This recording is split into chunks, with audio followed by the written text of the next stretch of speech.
Саламатсыңарбы балдар? Бүгүнкү турган сабагыбыздын темасы адамга эмне керек?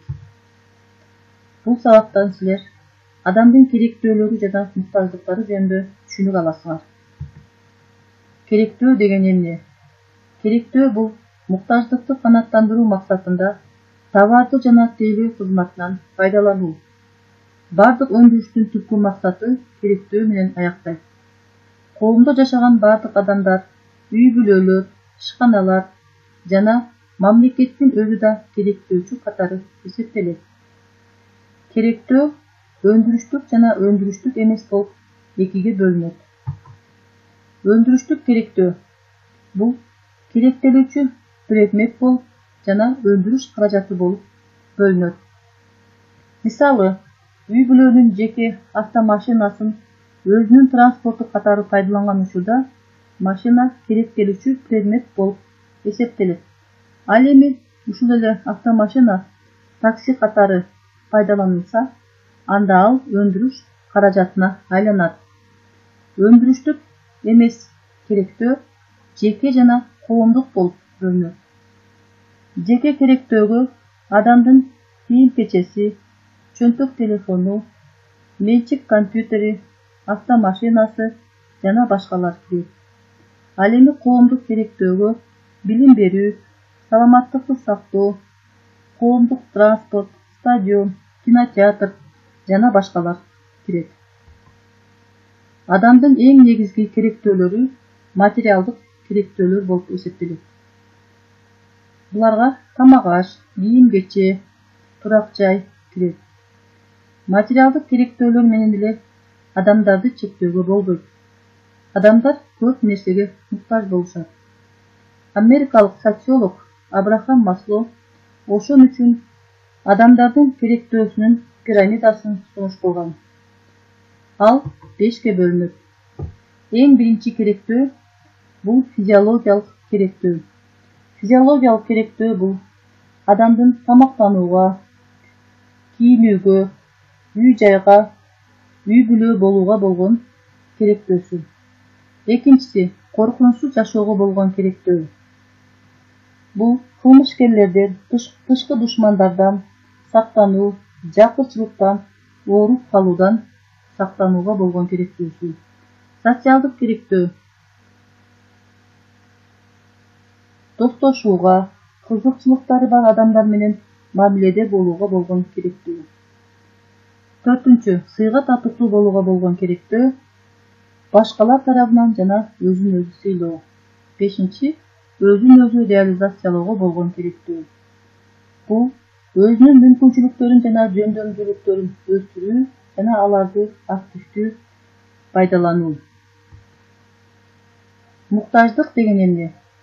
Жер жүзүндө жашаган бардык адамдар жашоо үчүн тамак-ашка, кийим-кечеге, турак-жайга, эс алуу үчүн каражатка, жакшы шартка муктаж болушат.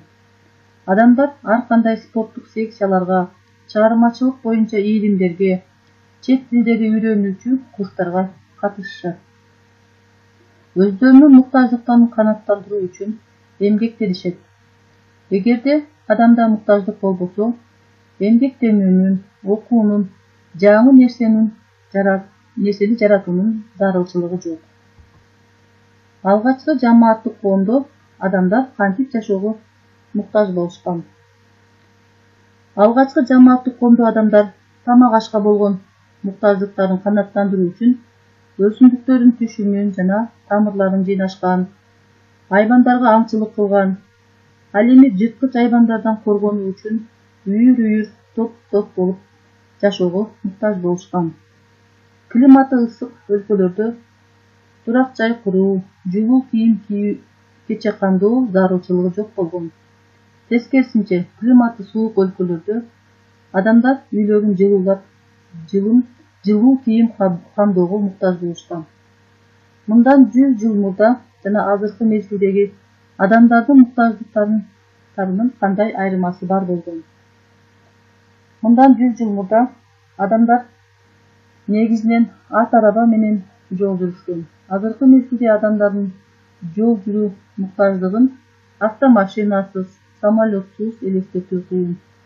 Мурда адамдар бири-бири менен кат аркылуу байланышса, бул муктаждык чөнтөк телефон же интернет аркылуу ишке ашып келет.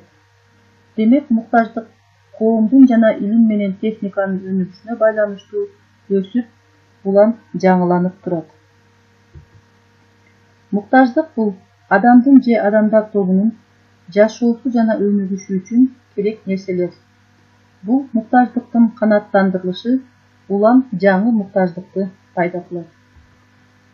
Адамдардын муктаждыгы үчкө бөлүнөт: материалдык муктаждык, социалдык муктаждык жана руханий муктаждык. Материалдык муктаждык бул тамак-аш, кийим-кече, турак-жай өңдүү адамдын жашоосу үчүн зарыл болгон нерселер кирет.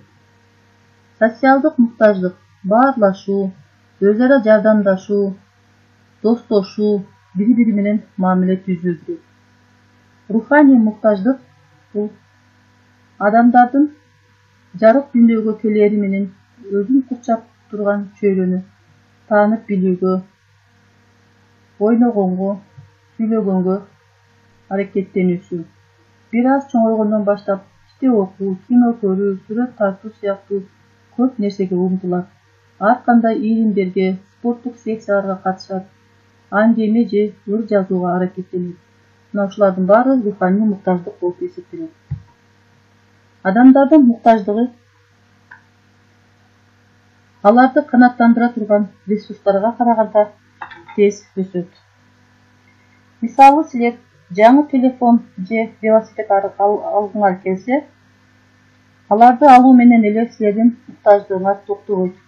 Көп убакыт өтпөй, акыркы моделдеги телефон же дагы кымбатыраак велосипед алгыңар келет.